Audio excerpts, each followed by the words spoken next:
কি লাগবো ভাই? কি খাবেন বলেন, অর্ডার দেন। ভাই খামু তো অনেক কিছু ভাই। কি আছে আপনার কাছে ভাই? বহুত কিছু খামু। কি খাবেন ভাই? অর্ডারটা দেন। কিরে কি খাবি তুই? কি অর্ডার দিতাম? ভাই আমি ওটার মাংস খামো, ওটার মাংস অর্ডার দেন। কিরে তুই কি খাবি? তোর কি অর্ডার দিতাম? ভাই আমি তো গিক সালাদ খামো, গিক সালাদ আছে? কিরে তারেক তুই কি খাবি? তোর কি অর্ডার দিতাম? মামা আমি তো হরিণের মাংস খাবো মামা, আছে? ভাই আমার কাছে সবই আছে, সব মিললে আপনার খরচ পড়বে আপনার 4200 টাকা।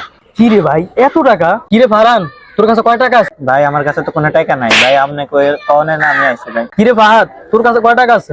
ভাই আমার কাছে তো আছে মোটামুটি, সব মিলে 10 টাকা করে। কিরে তারেক মামা তোর কাছে কয় টাকা আছে মামা? মামা আমি তো মানি ব্যাগ তো ভুলে গেছি মামা। কিরে আমগো একটা কাছে টাকা নাই, এখন যে কি করি? তাড়াতাড়ি অর্ডার দেন না ভাই, বুঝতেছি না আপনারা বসে আছেন এখন। ভাই আমগো একটু সময় দেন ভাই, আমরা তুতাল আছেন কি লাগা ভাই? আমগো পকেটের দিকে একটু সাইড হবে না, আমগো একটু সময় দেন, একটু খারাপ ভাই। দূর বেটা, এই রেস্টুরেন্ট আমগো লাগে না, আমরা রেস্টুরেন্টে হুদে আইছি, আমরা খালি রেস্টুরেন্ট দেখি কিছু খামু না। চল যাই গিয়া হুদে আইছি না রেস্টুরেন্টে খাই কেমন।